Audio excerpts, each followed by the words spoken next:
You're listening to the Patriot Nation Podcast.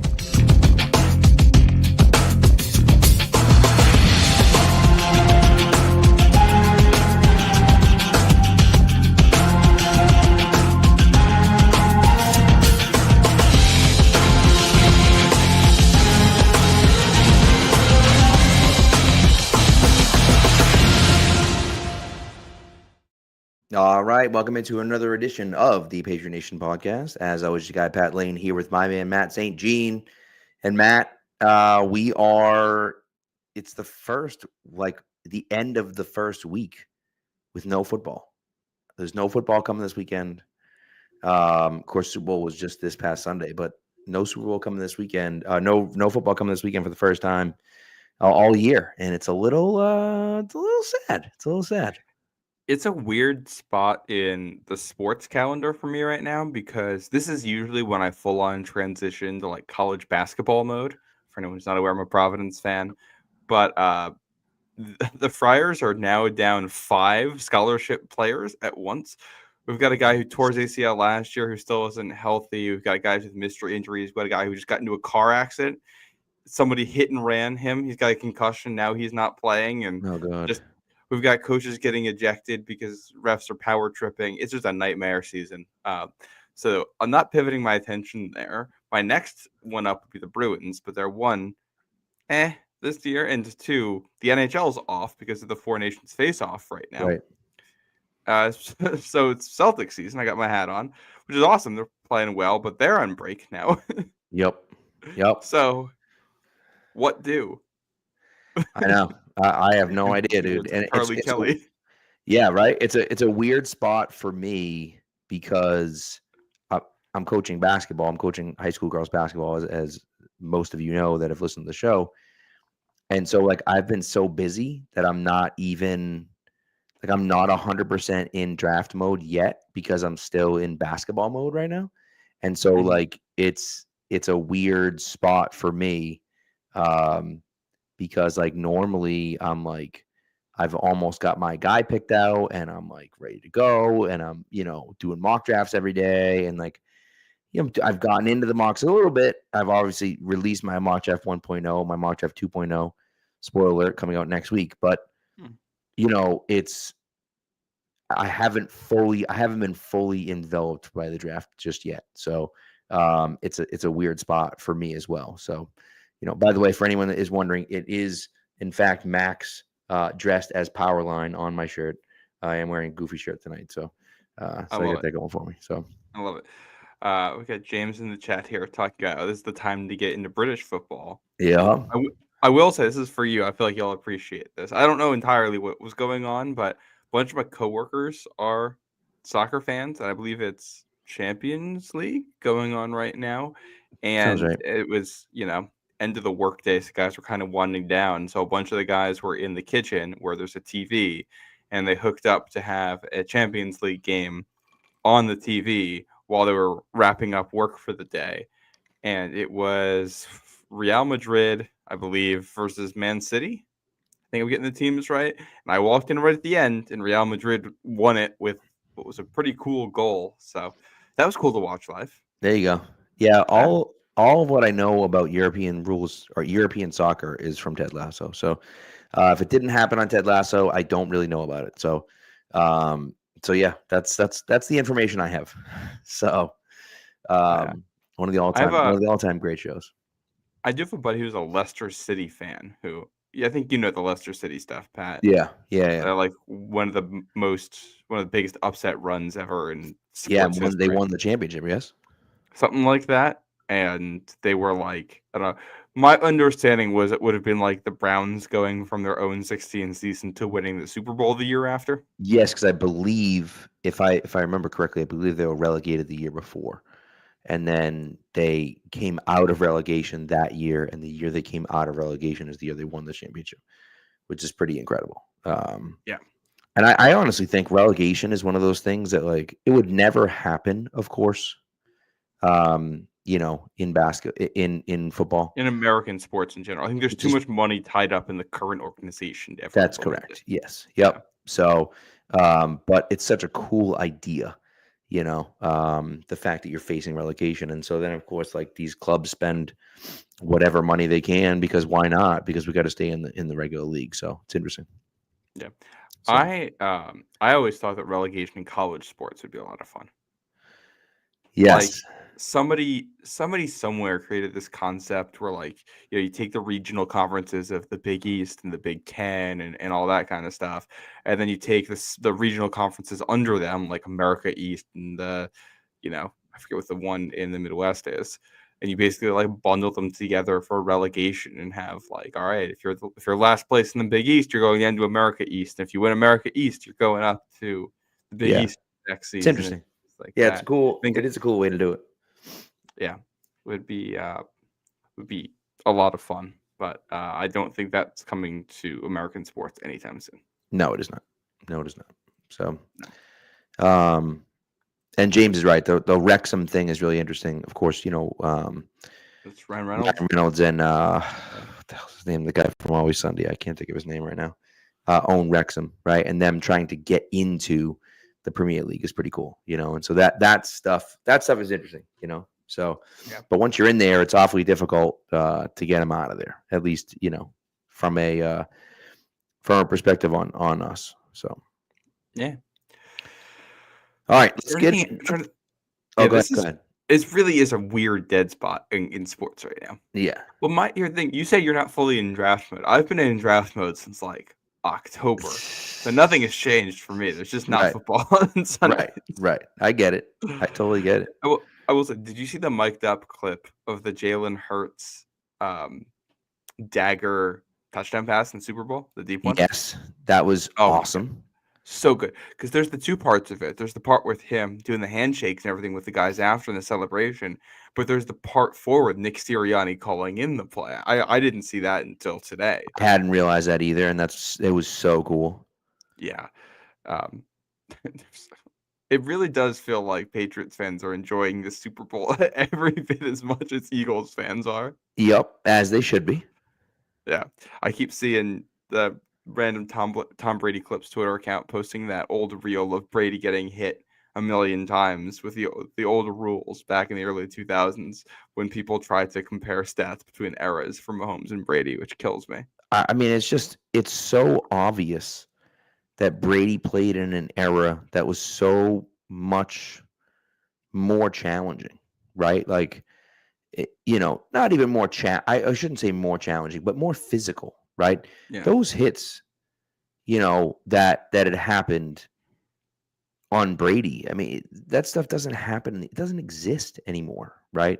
Mm-hmm. And so, the fact that he started out in that era and played a good amount of time in that era, won 3 Super Bowls in that era, right? And then, what's funny is the revisionist history. Well, they changed the rules for Brady. No, they didn't change the rules. Like, what's interesting is that, and this was, one of the ref arguments, against the Chiefs was that, like, the NFL literally changed the rules to make it more difficult for the Patriots to win.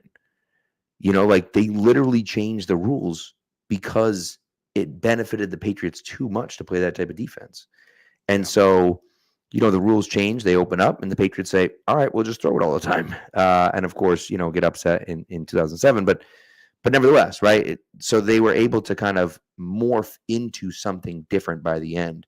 They were a very different team at the beginning. And so, of course, whatever, Brady starts out 10-0 in the playoffs and everything that happens there, but some of those games are not 100% on him because that's just not the way the league was set up back then, And so comparing eras is so challenging to do, but it's close enough that you can say, well, Brady played in this era, right? I mean, the throw and everyone, the throw that, I mean, you've seen it, the Brady throw against the Chiefs, and I don't think it was in the Super Bowl. Was it in the Super Bowl? Was it? No, that was when they met the year. I think that might have been his last year.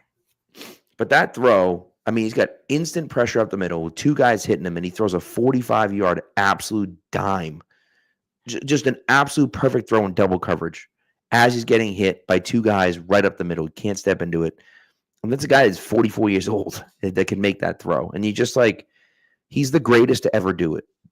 Full stop. Like, that's just the way it is. And like Mahomes, If Mahomes can do it for 20 years and in his 40s is going out there and he's got 8 Super Bowls or whatever, like we can start having a conversation. But like, and you've been really good about this on Twitter, and I love to see it. It's great, and it's so funny because someone else posted something. It was like a 4-panel. It was like 4 pictures, and it was like Mina Kimes and somebody else, and I can't remember who it was, right? But it was like Patrick Mahomes is simply the greatest to ever do it. And then like from last year after they won the Super Bowl, and then from this year after they won the Super Bowls, he's only 29. And it's like, well, wait a second, you can't have it both ways, right? And you said the same thing. Like, you can't last year say he's the greatest to ever do it, and then this year turn around and say, well, hold on, like he can't do it all by himself, and he's not the greatest ever, and he's still super young. And it's like, well, you can't talk out both sides of your mouth, right? And that's the frustrating part about this whole thing. Yeah. Well, and it's, put it this way: if you would like to call Patrick Mahomes the greatest to ever do it at this point, you can do that, but you have to admit you're not doing it based on like stats or anything. You're doing it based on watching him and saying, I think he's the best to ever do it, which is a perfectly valid way of doing it. But you then have to be accountable for the fact that if he doesn't play well, that has to be taken into account. And you're going to get blowback if you refuse to revise or ever acknowledge the previous statement. Like, I'm a huge Mina Kimes fan. I think she's a fantastic analyst. But the blind spot around the Mahomes Brady debate is just like mind-boggling to me. Yeah. I don't get it. And like Mitchell Schwartz, I love Mitchell Schwartz. I think he's a great analyst. He offers a lot of good insights. And I understand why he's going to be defensive of Mahomes. That he was his teammate. And I don't begrudge him the right to be defensive there.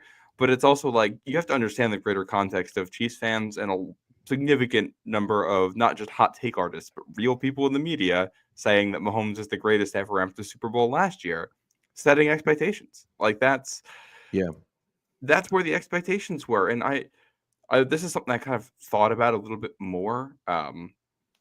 Because there's a discussion about, which is worse, getting blown out in the wild card round or getting blown out in the Super Bowl. And I do think that just framing it that way is a little bit reductive. You do have to look at the circumstances. Right. If you get carried to a Super Bowl by your team and then you're the reason your team loses, that's more embarrassing than if your team stinks and you carry them to a wild card round game and you're just run out of gas. Like that, those are two different situations.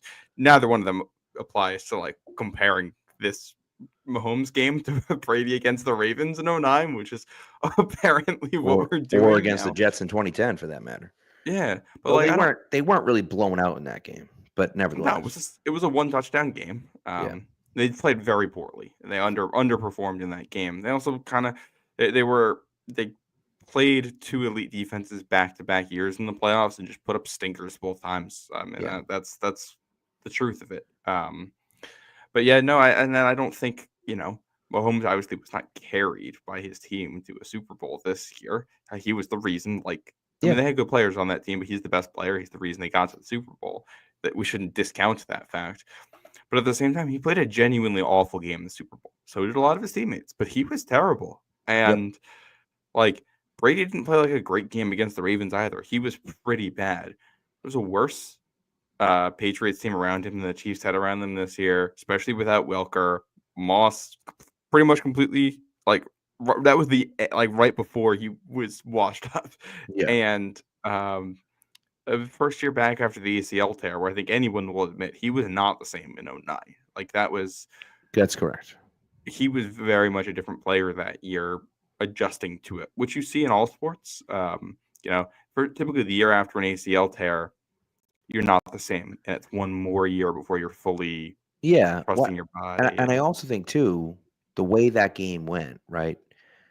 Ray Rice takes the first carry and goes 86 yards for a touchdown, and you're like, okay, like some people aren't even in their seats, and it's 7-0 Ravens, right? Yep. And it was just the floodgates were open from there. And then I think a strip sack into a score or something right after that. Yeah. So it's 14-0, and the game's essentially over at that point. And so, it's Brady throwing to Chris Baker, rookie Julian Edelman, and oh my God, Aiken. Sam Aiken. Sam Aiken and Randy Moss. So I'm not, but like Randy Moss the way we saw Travis Kelce this Sunday. Correct. Yeah. So it was bad. It was bad. I always said that the only guy that showed up for that game was Kevin Falk, but he was playing his butt off while everyone else. Edelman really showed up. Just it was too little, too late, and he wasn't that good. He showed up relative to expectations. He wasn't that good yet. Can I, before we get to the mock draft, by the way, can I bring up something completely, totally random and off topic that I was thinking the other day would be a really good thing for the show? Yes. So when I'm just like working from home, I like to just throw on random old Patriots games in the background for noise. I had on 03 Patriots Titans week 5. Okay. And all I could think of, because I actually only ended up watching the first half. I got busy and never watched the second half. All I could think of watching the first half was the way we would be reacting to it on a podcast if we had a show then. And I just wanted to walk through a little sequence and some context here because I think it was a little bit funny. So for context, Patriots are 2-2 at this point. They've had the blowout loss to the Bills already. Mm-hmm. They just lost a game where they played down at Washington. A game they really shouldn't have lost. No, they should have never lost that game. No. So they missed the playoffs the year before. Now they're 2-2 to start this year. You got the Lawyer Malloy debacle. You get blown out in Buffalo. Mm-hmm. First half of this game, you've got Adam Vinatieri missing a 34-yard field goal. You've got they go for it on 4th and 2 at the Tennessee 29 and can't get it. They go for a play action deep shot and Brady loses 12 yards on a sack. Yikes. You have Adam Vinatieri missing a 39-yard field goal. And then Troy Brown returns a punt 89 yards for a touchdown to flip everything. Except it comes back for a penalty on Gerard Cherry that the announcers, you want to know who was on play-by-play for this game? Oh, God. Gus Johnson. Okay. Yeah. They were unanimous in saying that it was just a totally blown call that took a touchdown off the board for the Patriots. Pats go 3 and out. Ken Walter gets blown up on a punt. No penalty on it. Punt only goes 20 yards. So instead of having a touchdown, the Titans are starting with the ball at the Pats' 44-yard line. They get a 43-yard completion to, here's a name for you, Justin McCarrans. I don't know if you remember that name. No idea. No idea who that is. And there's like a fight after, and only Richard Seymour gets a penalty out of it. Of course. Yeah. And the Titans score a touchdown. And then there was something right. Oh, yeah. And then on 3rd and 10, when the Pats got the ball back, Brady throws the ball for David Patton. And it wasn't pass interference, but Patton was trying to sell it as pass interference and did not get the call. And then the Titans, and then because of that, there's still a minute on the clock. The Titans get the ball back, and they get into field goal range. Gary Anderson just misses the field goal. All I'm thinking about at this point is how we would be reacting to a game in which you've got poor situational football, missed kicks, refs blowing calls, and you end up down at the half 13-7 to the Titans. Offense can't do anything. Like, it's just – I was like, if we were on the podcast, like, we'd be talking about that like we were talking about the Patriots this year.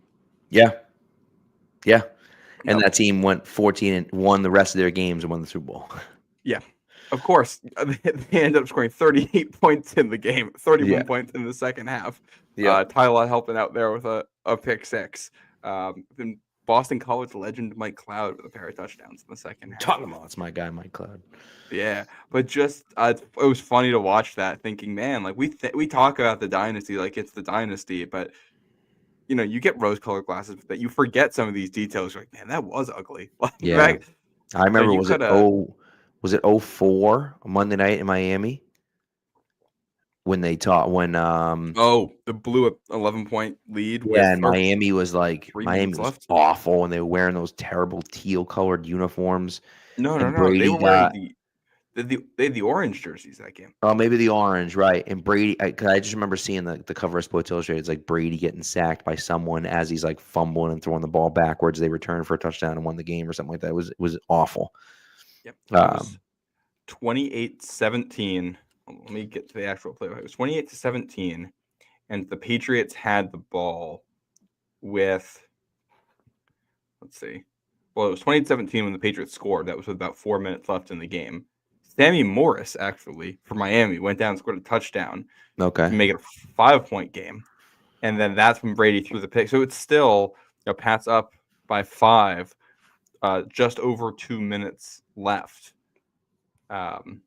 Dolphins still do have 3 timeouts. So you need like 2 first downs there because of the 2-minute warning. And Brady throws a pick. Yeah.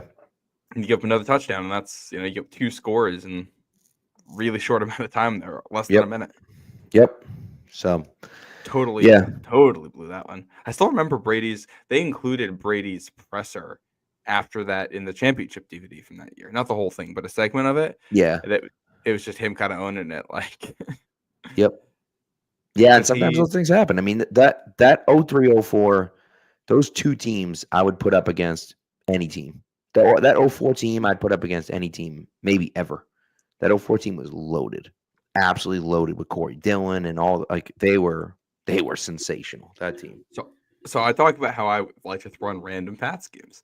I had the 04 Rams game on recently as well. And for those who might remember this, they talk about this in, I think, the Americas game for it, that they knew heading into that game, if either 1 or 2 of their defensive backs got hurt, Troy Brown was going to have to go in and play defense. Yep. And then the day of the game, I think was, because I think Ty Law was out for the year at that point. Whoever the next guy up, might have been like Randall Gay or someone. They're not sure if he was going to be able to play. Day of, he's inactive. They can't do it. So they go into the game knowing if 1 defensive back gets hurt, Troy Brown is going to have to go out there and play defense. First play of the game, Asante Samuel tries to tackle someone, takes a shoulder from like a tight end and just drops. And it's, oh, God. But the broadcast is funny. Like, obviously, you get the dramatic irony as me as the audience knowing what's going to happen here. And you get to watch, like, the commentators in real time. They're talking about how, like, they knew that the Pats were weak and that Troy Brown was going to go in if there's guys hurt. And then you see Asante Samuel get hurt. And it's just like, oh, my goodness. Yep. It's crazy. That game was a wild one, too. Yeah. Yep. So I love it. All right, let's get into your mock draft. So we're not here all night. Yeah. This mock draft is going to be available tomorrow morning on Pat's Pulpit. So if you're tuning in live, you're getting a sneak peek, and if you're not tuning in live and you're listening in podcast form, this is available on Pat's Pulpit right now. So go over to patspulpit.com and check this out. I love what you did here. I don't know if you want to go pick by pick or just strategy wise or. I'm down to go pick by pick. I love. So I am coming around on Will Campbell at number 4. Coming around. So I can give some context here because we're trying to do a bunch of different strategies here with our mock draft. So I think we've done Abdul Carter, we've done Travis Hunter. You in your last one did a trade back to take Mason Graham.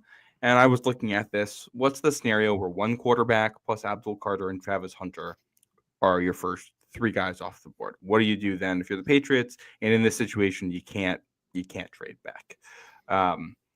So I said, you know what? Let's see. Let's say they like Will Campbell. Let's see how this draft falls. Campbell, Will Campbell's gotten a lot of discussion. Well, I mean, he's going to be someone who gets a lot of discussion between now and week 1. Like, this is going to be a big storyline because he's a polarizing prospect. He's got a nasty streak in the run game. He plays with a good pad level. Doesn't have the longest arms. So, like, he's really solid and technically proficient, generally speaking, when it comes to pass protection. But he gets beat, surprisingly, inside a lot. You would think when we're talking about arm length, okay, is he getting beat around the edge? He really gets beat inside on his inside shoulder more often. So the discussion a lot of people have had is, all right, is this a technique issue where he's having a hard time countering some of this stuff? Or is it the result of his arms not being long enough? He is oversetting. He's getting too much depth, and then he can get beaten back inside because of that. Now, but him getting beaten, I think he's only given up 4 sacks in 3 years as a starter at left tackle in the SEC, where he started as a true freshman. So this doesn't happen a massive amount. There's a reason this dude's considered a top 10, top 15 pick in this class. But once you get past the top 2 guys, the draft, in my opinion, really flattens out. You can go a million different directions after that. So I look at Will Campbell. I don't know if he's your left tackle of the future. What I do know is that right now you only have one offensive lineman who you think is like a quality player. Right. So both spots on the left side, left tackle and left guard, are open. Right tackle is also open.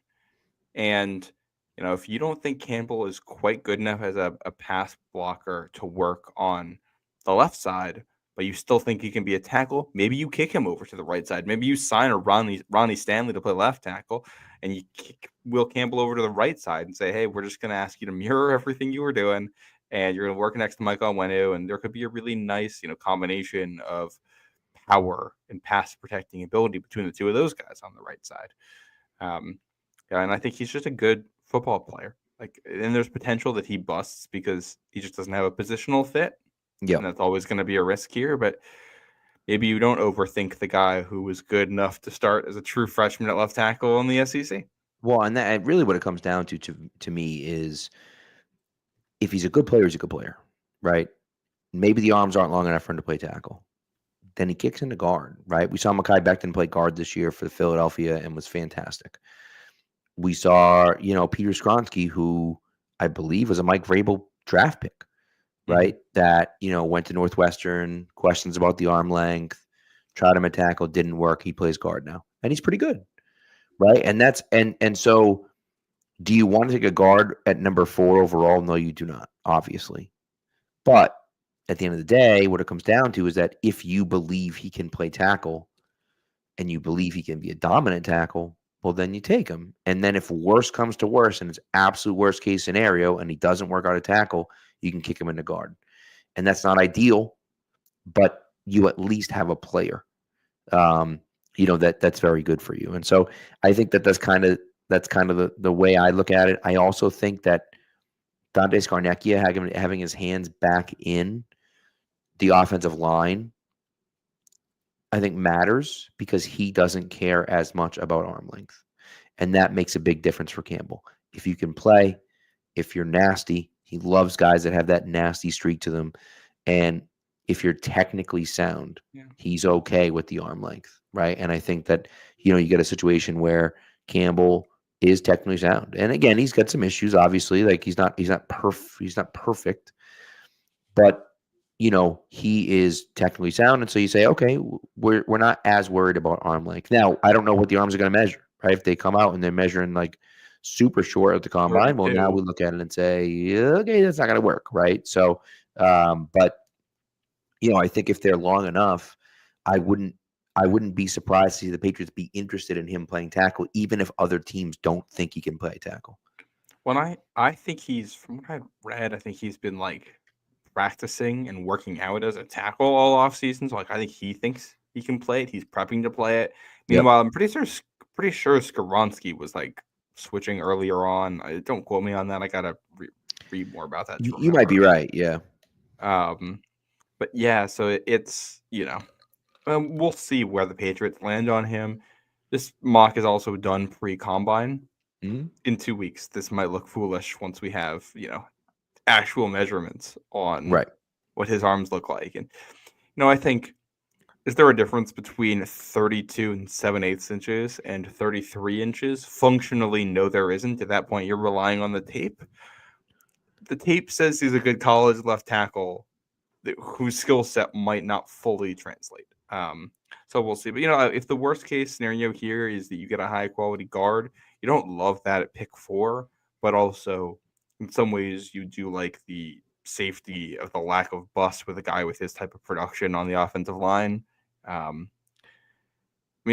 thing you do worry about with him at guard is he's a taller guy, so pad level would be a concern there, being able to play low enough. But we just watched the Super Bowl with Mekhi Becton at guard, so Will Campbell smaller than that. Yeah, exactly. So, all right. I love the double dip in the first round. I was actually, for my mock draft next week, I was considering making a move almost just like this. I think it makes sense. So you moved 38 and 77. 77, of course, is the pick that they got for Matthew Judon. So you move 38 and 77 to Baltimore for 27. And then did this hurt your heart to make this pick? Yes and no. No, I got some of mine later in the draft. That's true. I did see that. Yeah. We got a Mika Ibuka here, the wide receiver from Ohio State. You know, the Michigan fan not loving that, but taking my Michigan fan hat off and my NFL draft analysis, putting that hat on. Ibuka is just a ball player. Put it this way: all of the things that we kind of said about Jalen Polk as a prospect last year, like multiply those by like a 1.5, and then better recruit, longer track record of production at a better school, better competition. Like that's basically what this is.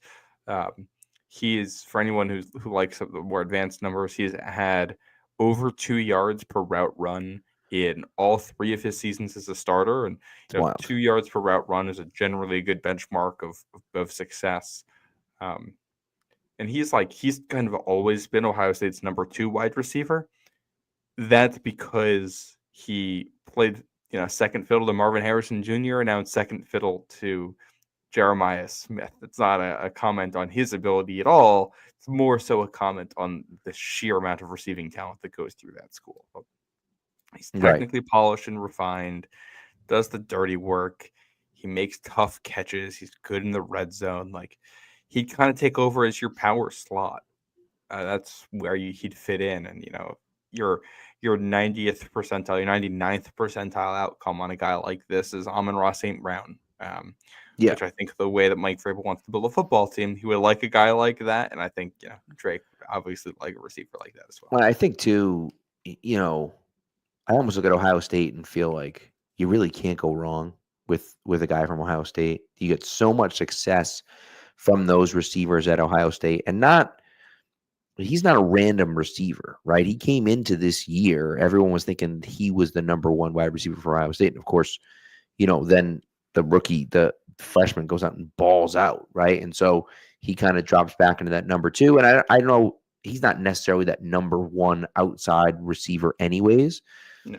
But you always looked at him as a very skilled, savvy receiver. And typically those guys that work well for Ohio State work well in the league. And so I think it translates well. And I think that, he's a guy that makes a lot of sense for the Patriots. Yeah. We actually, I really like this question in the chat here. Timely question from Jack. Would Josh Simmons make sense for the Pats, or is his injury too concerning? I think this is a great time to ask this with the Ohio State offensive player coming off the board and with, the range of where I'm taking Ibuka here. Simmons is a guy who's seen in the teens, in the 20s for his ranking. My concern with Josh Simmons is this. We had kind of been assuming for a while here that when he had a knee injury, it was a torn ACL. When you have a torn ACL, we know what the prognosis is. 8 to 10 months, you're going to be back out there. And the year after, you are going to be fully 100% back to the way you were before. Right. That is not the injury he has. He has the torn patellar tendon. Yeah. That is a different injury. That is what Cole Strange had. That has a much wider range of outcomes. This can be a career ender for people. It shouldn't be for Simmons, not at his age. But it can be. You are definitely not guaranteed the ability to return to full movement, and it has longer recovery time. We saw how long it took Cole Strange to get back out there this past season. Mm-hmm. So Simmons is someone who you're probably thinking would not be available until late October, November of his rookie year, and is probably not going to return to full strength until the year after if he does. Right. Do we want to take a left tackle who you might not start to know if he's your franchise guy until 2026? If he's talented, I'm not totally opposed to it. First round, I think that's tough for me. Well, and that's what it comes down to for me is when are you taking this guy, right? If he's going to get a redshirt year, which essentially seems like is what's going to happen. If he's going to get a redshirt year, I'm not spending maybe even a day 2 pick on him unless I'm 100% confident he can be my franchise left tackle in starting in 2026. And so, but if he's available in the 4th round, all right, well, now here's a guy that is super talented that Yeah, he's got some injury concerns. Yeah, I might have to wait a year for him, but like it's worth the pick to make that. Again, maybe 77. I could be okay. I can't imagine spending a first round pick, and really even a second or an early third round pick. I just don't see it for me at least. So we'll see, but that's where I'm at with it at least. Yeah. So No, I tend to agree. all right. So speaking of your guys, you did Yes. get a guy next at pick 69. Nice. Nice. Josiah Stewart from He's Michigan. got a full off season of saying nice at pick 69. This is That's right, incredible. baby. Yeah, Josiah Stewart. This is kind of interesting player, but one I think I like with what Mike Vrabel has looked for at edge defenders. He's outside linebacker, played for 2 years at Coastal Carolina, racked up a ton of sacks there. Like year one, he had like 12 and a half sacks. I think he's a true freshman at Coastal Carolina. Plays there for 2 years, transfers to Michigan in 2023, helps win a national championship there, got a sack against Alabama in the Rose Bowl, 2 pressures in each of the playoff games for Michigan in that run. Then this past season, I'm trying to remember the exact number of pressures he had. It was pretty high, 37 pressures, I think, over the course of the season. PFF pass rush grade of like 92.3. Pulling numbers out of the air right now. Yeah, but he's good. Is what you're Yeah. saying. So the production has been there. The issue for Stewart, he is small. He's 245 pounds. He's very undersized for an edge defender. 6'1". Not necessarily. Yeah, he doesn't have length either. So he's not necessarily someone that you're going to have play running downs. He's been a surprisingly good run defender. Like he won't hold up against double teams at all. But he has really good timing and burst. So he will, and he's so short that he has leverage advantage. You can play with really low pad level. So he will beat anyone of any size off the ball. As long as it's a one-on-one, he's got a really nice like speed to power for pass rush or for run stuffing, where he can just kind of launch out of that stance, get into someone and knock them back. The problem is, if that doesn't work, he's kind of toast in the running game. Right. Not a lot there, but his burst is awesome. His speed to power is good. He's got some good pass rush moves. Been productive as a pass rusher for multiple years now at the Big Ten level. And that Wink Martindale defense, asks a lot. That's what they played at Michigan. Asks a lot of all defenders. It's very complicated. So he'd be coming to something possibly simpler in the NFL with the Patriots in a simpler role where he'd probably just be a designated pass rusher. But Mike Vrabel has not been afraid to take undersized linebackers, and Stewart is a gamer, physical football guy. So I don't think I like the fit there, and he can kind of be your Joshua Uche replacement right away. And you take him in the third round, right? I don't mind getting a specialist that does what he does well in the third round. I'm okay with that. All right, we have to do an ad read. Before we do, though, here's an insane question for you. Marcus asks, would you trade the number 4 pick for Ja'Marr Chase? Now, here's what I'll tell you. Just before we even get into this, if the Cincinnati Bengals let Ja'Marr Chase or T. Higgins walk, I don't understand anything. Because Joe Burrow, I don't think I've ever seen a player be as adamant and as public about the fact that these guys need to stay no matter what.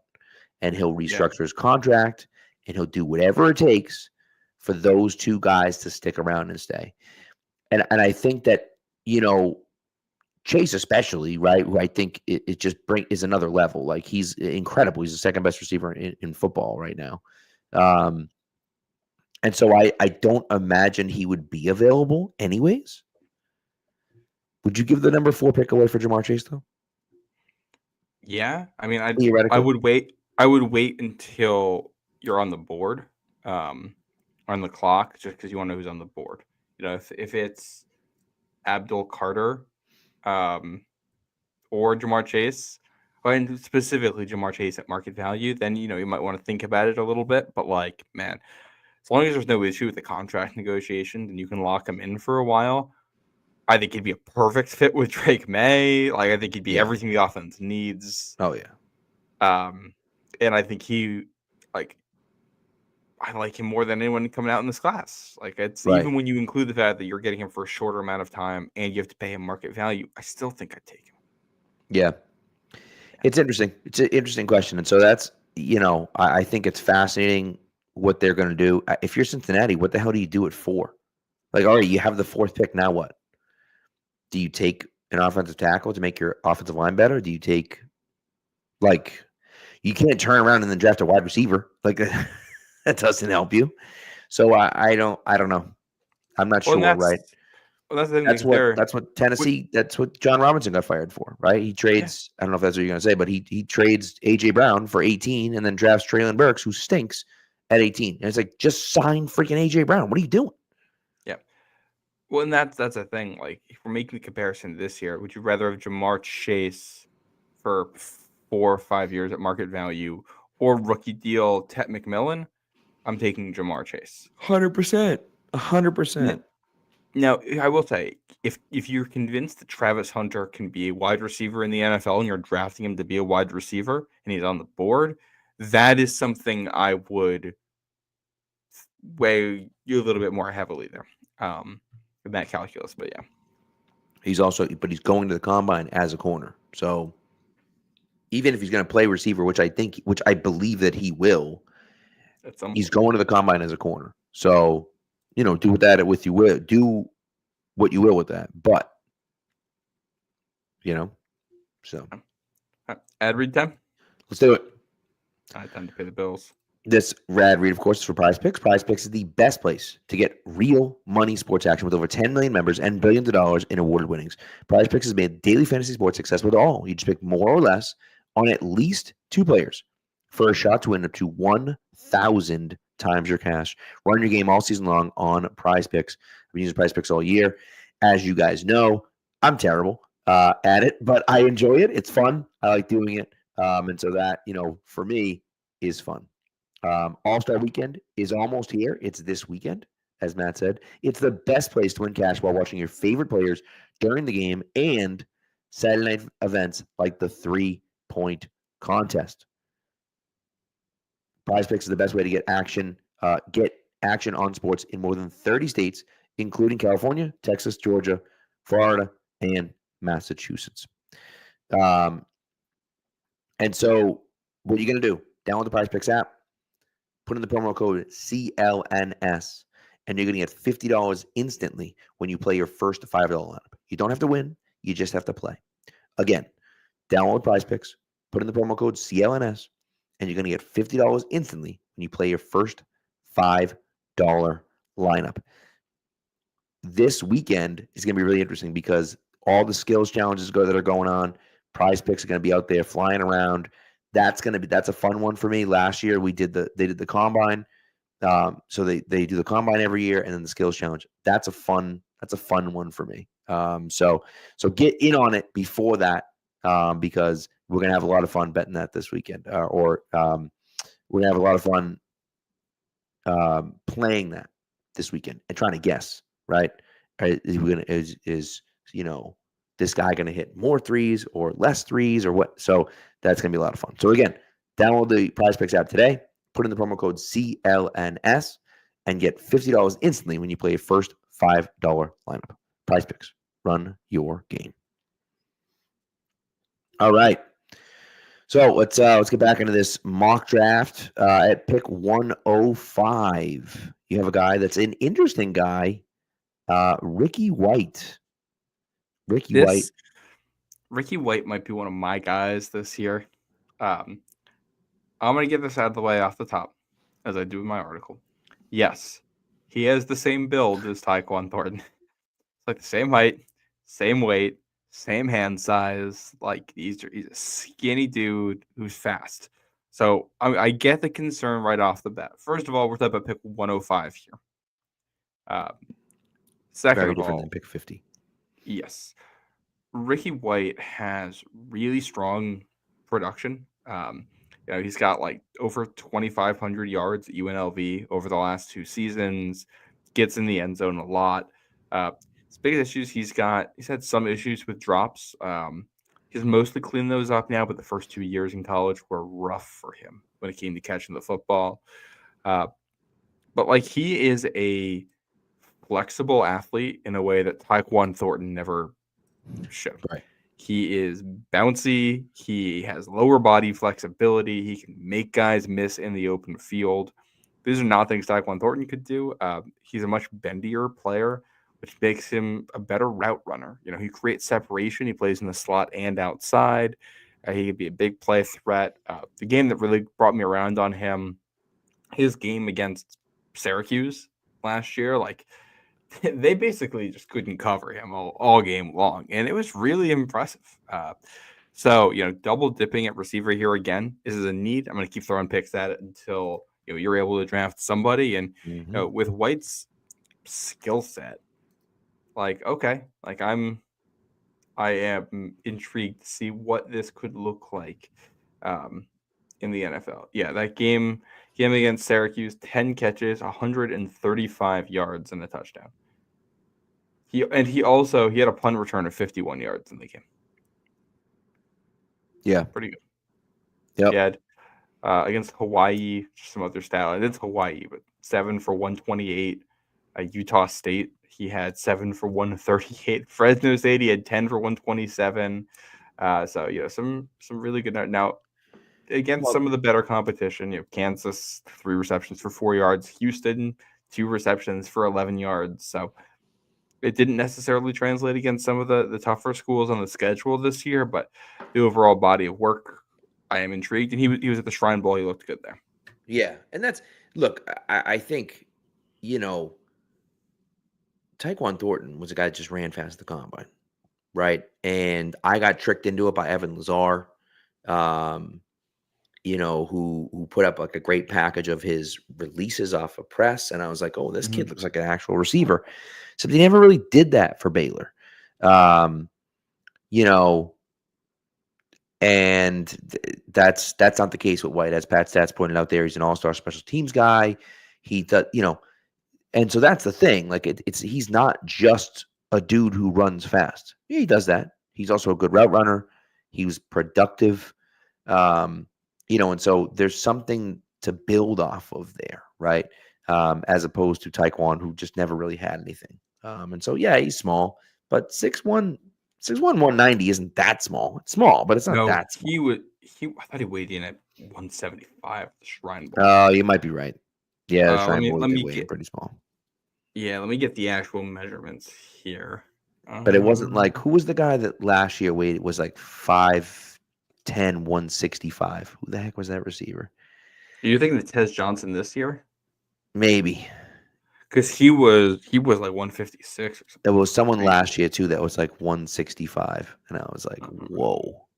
Okay, but Ricky White, here's his measurements. So he was 6'1.5", 179 pounds. Okay, 179. Okay. So 180. Hands were 8 7/8, which small. is, yeah, that's like exactly what Tyquan was like. 6'1", I think, 181, 8 7/8. So it's like almost identical there. Right. Other numbers: 31 6/8 for arms, 76 2/8 for wingspan. One thing I actually hadn't noticed, I'm seeing it here in the chart. Nick Nash, the San Jose State guy, the 6-year college guy who's quarterback, years wide receiver for 3. He's got even smaller hands at 8 6/8. A quarterback with even smaller hands. That's wild. That's wild. Yeah. So, all right. Moving on here at pick 145. I don't know how to say this guy's name. JJ, is it? I got you. Is it JJ Pegues? Pegues. Okay. Yeah. All right. Oh, let me lead off on this guy. This is I love talking about him. I only just discovered, you know, the full range this guy has. I don't know if you knew about him. Yep. I looked into it a little bit just because, like, anyone that does the stuff that he does, I'm like, instantly, I'm all in. Oh, yeah. Yeah. We are suckers for it. JJ Pegues, defensive lineman from Ole Miss. When he went to college, he went to Auburn. He came to college as a tight end. And then for 1 year, switched to defensive line his second year, then transferred to Ole Miss. he's been a defensive lineman for like 4 years now. He plays everything from kind of 4-3 defensive tackle to 3-4 defensive. I mean, they played him like as a full-on defensive end at points. Like they played him everything from a shade off the center to outside the tackle. So they put him at a bunch of different spots on the line. He doesn't have a lot as a pass rusher right now. I think only 3.5 sacks this year. They had a nice spin move against Wake Forest, but or Vanderbilt, black and gold school. I don't remember which one. But what makes him, well, as a defensive lineman, what makes him interesting is he's been really productive against the run for them for a couple of years now. Stout against the run, makes some stops, one of the stops leaders for that team. The other thing that's interesting about him, though, he had 7 rushing touchdowns for Ole Miss last year. You heard that correctly. This is a defensive lineman. He had 7 rushing touchdowns for Ole Miss. What I'm talking about. Yeah, he's just like a really good athlete. He's big with really nimble feet and hard to bring down. I think I saw, according to PFF, on his 21 carries, 18 of them went for first downs or like a touchdown. Like that's insane. So really good short yardage guy for them. Auburn did it too, and he was the tight end. Like it's not a running back. It's like a wildcat package where he's the quarterback, like the old Cam Newton. Completely insane. That's completely. Imagine an NFL game with a 330-pound guy playing quarterback in the wildcat. It's crazy. So he's got some talent. He's still a work in progress as a defensive lineman, but I think the fact that he's sure-footed enough and agile enough to be good as a runner makes me optimistic for what that path forward could look like as a defensive lineman. He's a fun player, and the fact that he's already been productive as a run stopper is like, okay, there's a path for him getting on the field year one, and then you see what he can do from there. Yeah, oh man, I love it. I love it. Listed at 324 pounds. Yeah. Just as an example, all right, week 9, 2024 against Oklahoma. 3 tackles for loss, 2 sacks, and a rushing touchdown. It's just like come on. That's a full day right there. That's a full day. And so that's the kind of guy that we look for on this podcast, and really you should be looking for if you're a fan of any team, but certainly the Patriots. I love it. Big fan of that. And he played like defensively. I think pad level is still something that's inconsistent for him. Having a plan as a pass rusher, like it's just non-existent right now. There's a lot of growing that needs to be done, but he's still new to the position, and he has the athletic traits they're looking for. When he puts it all together, it looks amazing. So I'm totally down to take a chance on him at this point in the draft. I like it. Johnny Walker. Oh, maybe a little Johnny Walker black or blue, or who knows. 9.5 sacks and 3/4 fumbles. Interesting. So I don't think I know Johnny Walker. Me either. So figured I'd throw him up there on the board. But all right. The Cody only Simon. Johnny Walker I'm seeing looking people up on Sports Reference right now is a Colorado State wide receiver from 2007. So I'm going to guess it's not that guy. Probably not that guy. No. Yeah. Give us some more info there, Pat stats. Pick 219, Cody Simon. Yeah. The national championship defensive MVP. So if you didn't already know, that means he is a Buckeye. A second Buckeye in Matt's mock draft. He loved to see it. A little bit of an undersized guy again. Yeah. But again, I like the idea of guys like this, where Vrabel isn't afraid to take these undersized guys.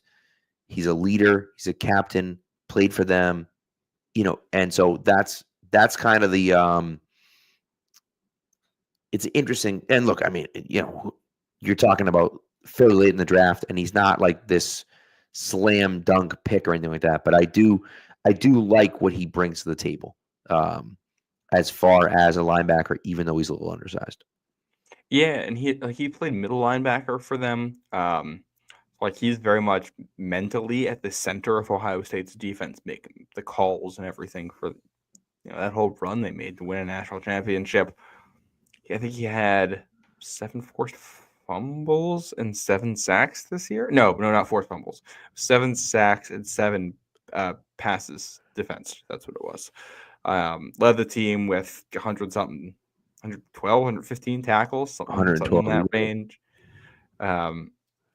Just a do-it-all linebacker. So he's a little bit undersized, so he's probably going to drop a little bit in the draft, but he's just a good football player.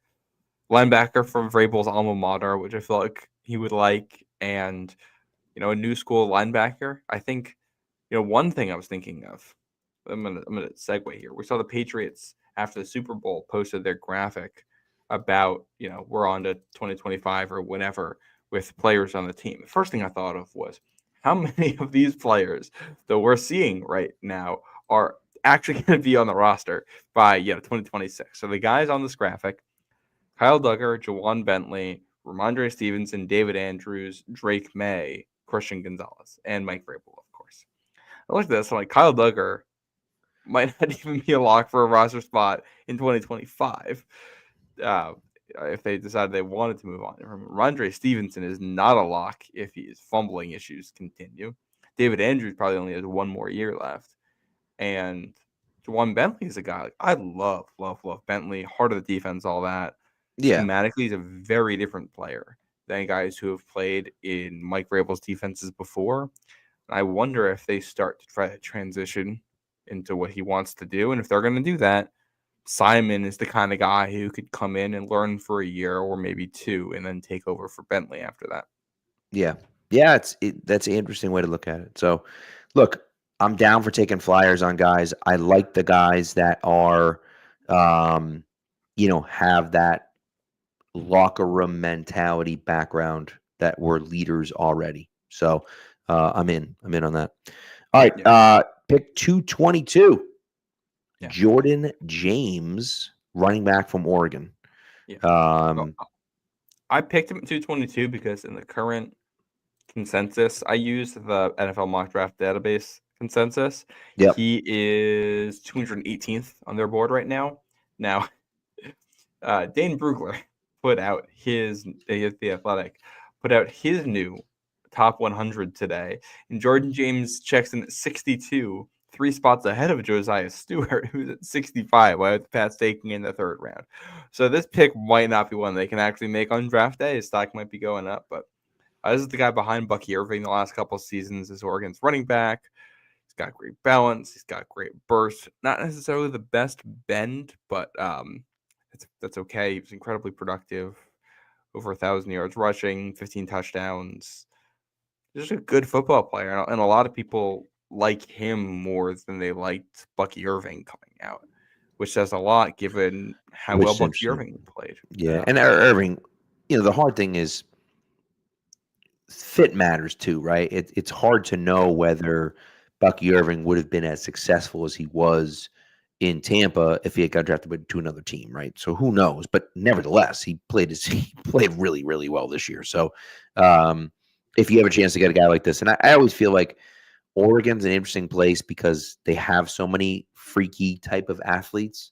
And so I'd be down, with taking a shot at a guy. We need more running back depth and more running back talent. So I would certainly be down with something like this. So, all right, last pick of the draft. Interior offensive lineman. Stevenson's fumbling issues. If that continues, what'd you say? Have a plan. Oh yeah, that's correct. That's correct. Am I breaking up? There we go. Yeah. All right. I mean, Gonzo Deuce says, "Can you really trust an Oregon running back?" I don't know. LeGarrette Blount was pretty trustworthy for a while, but I wouldn't. There's a lot of words I'd use to describe LeGarrette Blount. I don't know if trustworthy is one of them. Well, good. I liked him. How about that? Yeah, I don't think Boise State fans would agree with that assessment. That's a great point. It's a great point. But we're not asking them. They're not here right now. So no, we're not. Speaking of LeGarrette Blount, do you see his son? Yeah, UNC potentially. LeGarrette Blount Jr.'s in college? That makes me feel so old. It's pretty well. And again, I mean, LeGarrette Blount's not that old. It's not like he's, you know, it's not like he's 50 or anything like that. So he had his son probably very young at 18, maybe. Maybe not quite 18, but maybe 20. He's not much older. He's not that much older than 35. That much I can tell you. He might be 40, but I don't think he's. I don't know. I'd have to. I guess I could look up how old he actually is, but I'd be surprised if he's much older than 40. He's 38. 38. There you go. See, so he had his son if his son's 18, he has son 20. So yeah, this makes sense. Right around the time that he punched the Boise State player. Yep. New dad. He wasn't sleeping much at home, so cut him some slack. So all right, last pick in the draft. Pick 240, Jonah Monheim, a center from USC. I think he strikes me as a guy that is going to, and it's kind of says it all over his profile that is going to also have some position flexibility to guard.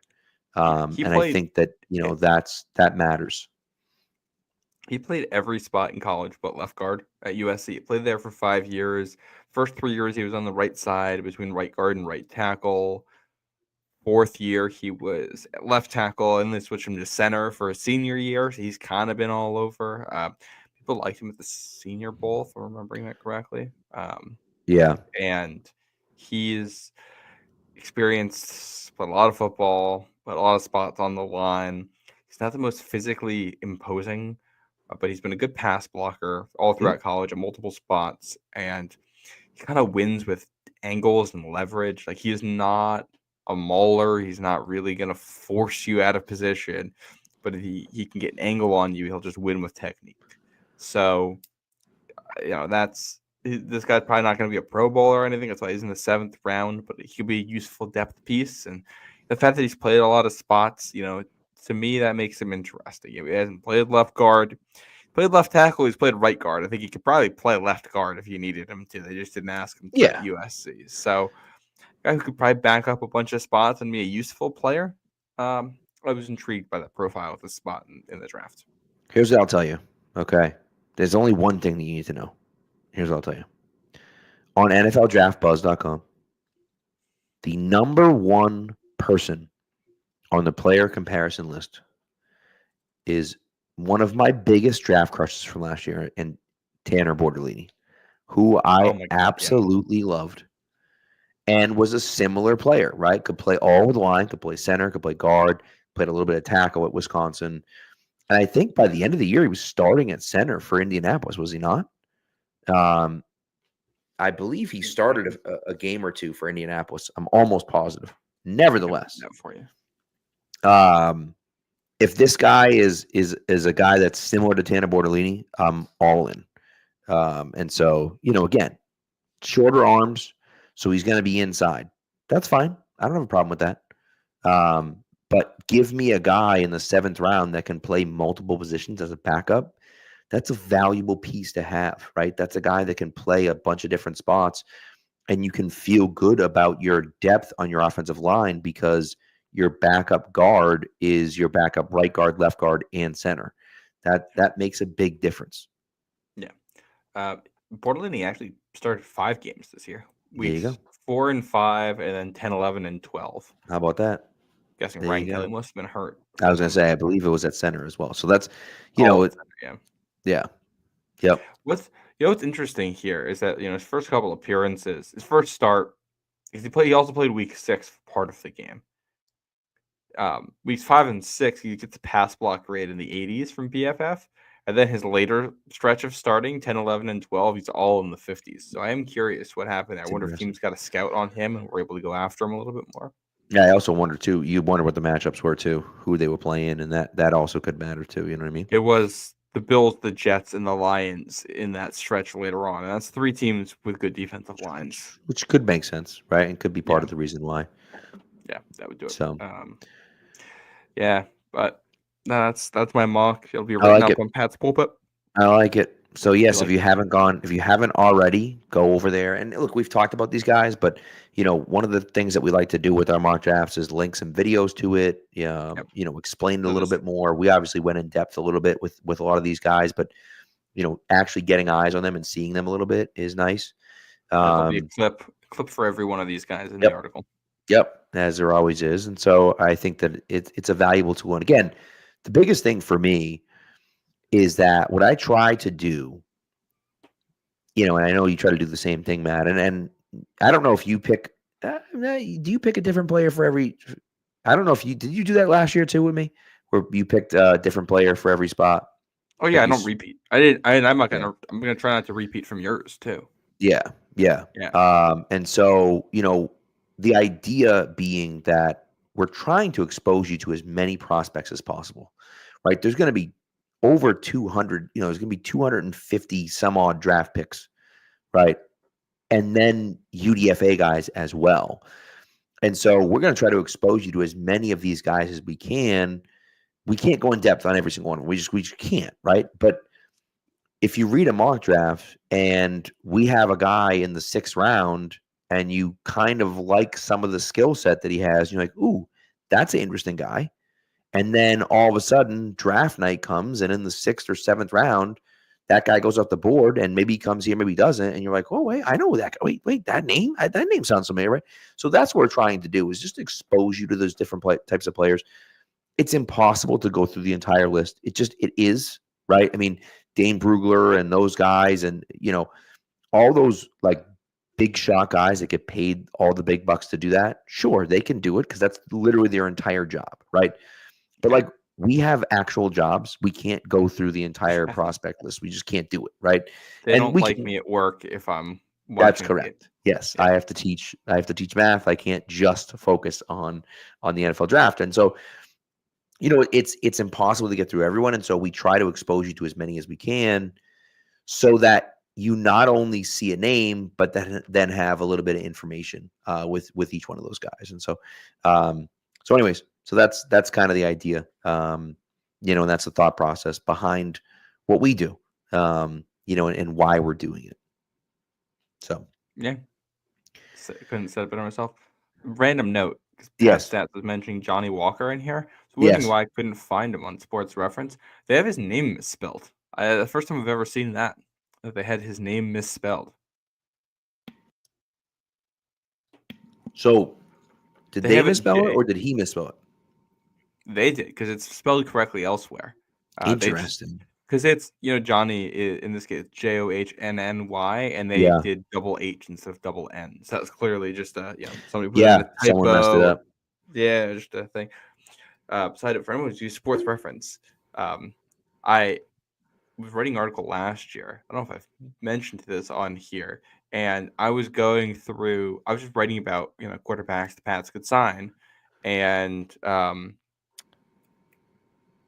my goodness, I'm forgetting his name. Used to play for the Bills. Tyrod Taylor. There we go. Aha.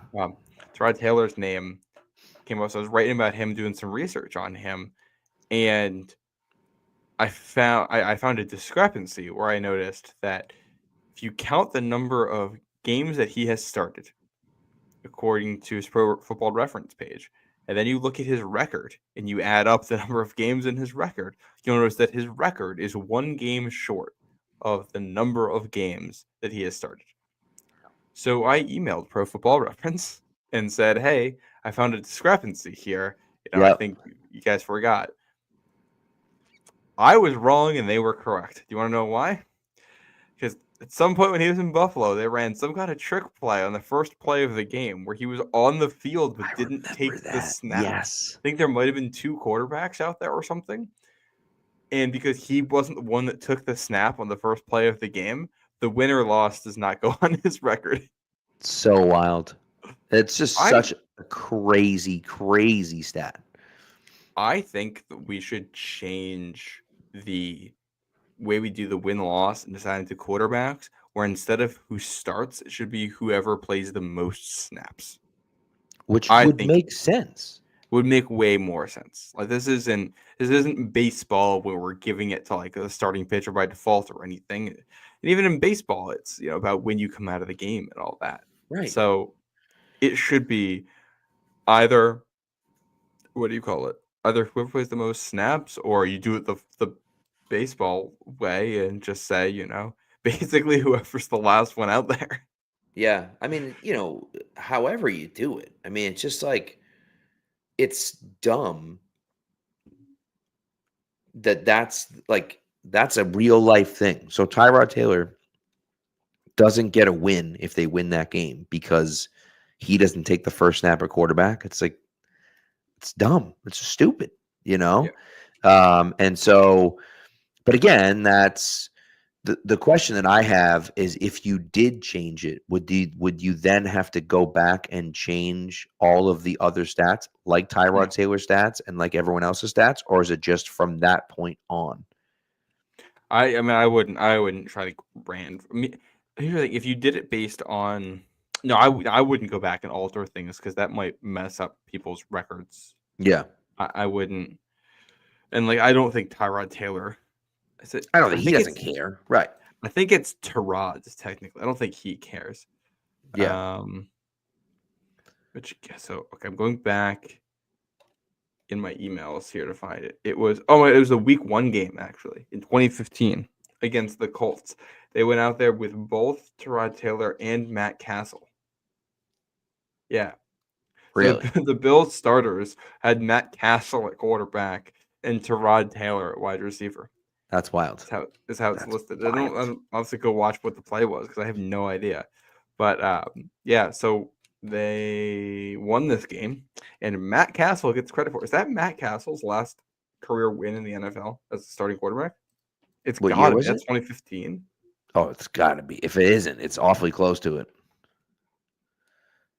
It wasn't even his last win that season. He played for Dallas and won a game, and then he won a game the next year with the Titans. Unbelievable. Okay, hold on. We're doing a Matt Castle deep dive live on Pats Nation Network. Great podcasting right now. You can't get this content anywhere else.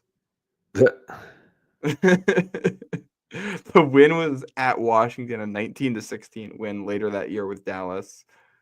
Yeah, he gets the credit for a win in a game where he played one offensive snap. That's so funny. Then in 2016, he started the Week 17 game for the Titans.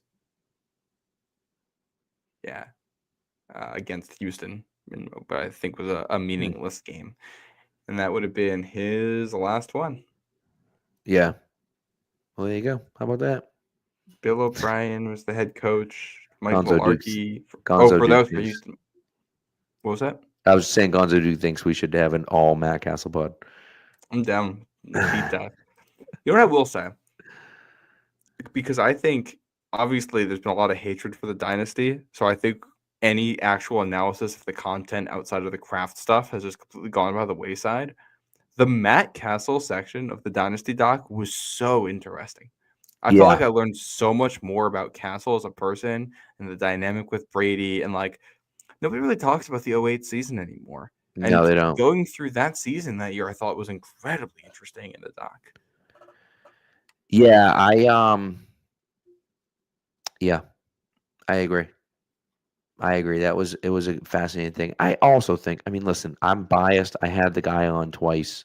I talked to him a few times. He's a really nice guy, Matt Hamashek. But like, I did think that people were a little bit harsh. I did also think we did mention it that like I didn't love some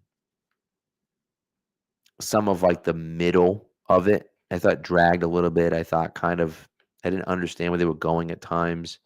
But I also think that people also didn't know what they were signing up for. I think people wanted like a highlight clip, and that's like wasn't what it was. It was supposed to be a documentary about them and about the personal relationships between everyone, because that's the story that hadn't been told yet, right?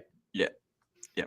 What I will say, like, going back, I think skipping out on so much of the 03 and 04 seasons was a mistake. I understand why they did what they did with it to kind of And because the idea was they get to the mountaintop in 01 and we're just going to montage until some of the struggles, because the point, they're not telling the story of how did the Patriots get good, or they tell the story of how the Patriots got good and then of the struggles of them staying good. Right. So 03 and 04, it's tougher to tell that in that story. Although I do think, especially 03 with Bill Belichick game management that year probably could have gotten more airtime. I think that would have been very relevant. When you go 14-2 back-to-back seasons and win back-to-back Super Bowls, like, More than that's a passing measure. pretty damn impressive, right? And so, like, and you talk about getting to the top of the mountaintop, you didn't get to you can't say we got to the top of the mountaintop in 01. That's not the story. The story is the fact that you won 3 out of 4 and 2 in a row, right? In 03 and 04. And, and that's so anyways. And I still think I think I said this on the did I say this on the podcast? My tinfoil conspiracy theory is that, my tinfoil NFL conspiracy theory is that the 05 NFL playoffs were rigged. You said this last episode. But I said it last episode, right? Yeah, for Peyton Manning to win. So I couldn't remember if I had said it to you or if I had said it or maybe to my buddies or whatever. Maybe you said it off air. I don't remember. Nah, I probably said it on air. If you remember it, I probably said it on air. So also the other thing with that doc, I didn't love the way they treated Bill on it, but I do think the way they treated Bill would have gone over better if they had shown more of the positive. If the story had been Bill was harsh, we kind of hated him a lot of the time, but it was worth it because we won, I think that'd probably be more accurate. And I think he just didn't show enough of the winning to really show that side of it and why he got so much respect. Right. The one storyline that I thought was particularly unfair was the Aaron Hernandez stuff. Really kind of throwing Bill into I did not think that part was fair. I also didn't think Kraft came off looking particularly great in that section either. I think he thought he looked good. I don't think he actually looked good. I would agree with you. I would agree with you on that as well. Yeah. But I mean, as a whole, I thought the way that documentary handled the 01 season into the buildup and the early Brady years was fantastic. And I thought, all the controversy at the end, we can talk about the Bill Belichick stuff and how much it's fair or unfair, but some of the drama that they talk about all the way from the Jimmy G draft pick through the end of Brady's time in Belichick, Hamashek's not the only person saying that. This stuff has all been reported and talked about, and it's not being made up out of thin air for a documentary. It's stuff that, it seems like there was genuine tension there, and I think it's interesting to learn about that stuff. Yeah, I agree. So, anyways, not to go back to stuff that we talked about before. So, anyways, all right, let's get the heck out of here. We're gonna talk about the top 100, but we're an hour and 20 minutes in, and it's 11:30. So, we'll be back next week though, and we'll get into my mock draft. Will be out at some point next week, so we'll do one of these for my mock draft. I also would like to at some point do a live mock draft. I think let's wait till after the combine until we get yes, I agree. Yep. Yeah, I agree with that. Totally unrelated to anything we're talking about on here, but we'll end with a little note. NBA note. You know how Anthony Davis got hurt? Yes. Well, now Daniel Gafford, the other center for the Mavs, is hurt. Grade 3 MCL sprain, will miss at least 3 weeks. Ooh, yikes. Things going well in Dallas. Yeah, not ideal. Not ideal. So no, not how you do that one. You know what you're gonna do. It's the way it goes. Yep. So all right. NBA. Well, thank you for tuning in, everyone. We appreciate you. And we'll talk to you next week at some point. Enjoy the weekend watching, I guess, the NBA Skills Challenge. I don't know. I don't know what else you're gonna watch, but long weekend for me. I don't know if it's a long weekend for you. Oh, you got break, I think. I have break. That's right, baby. Yeah. Love to see it. Love to see it. We got a long weekend. We got Valentine's Day tomorrow, so yep. If you're celebrating, enjoy. Yes, happy Valentine's Day. I have a basketball game myself, so we're not celebrating at all, but that's okay. So, but anyways. All right. Thanks for tuning in. We appreciate you guys. Be good to each other and go Pats. Daytona 500 this weekend. That's exciting. No, I might watch that.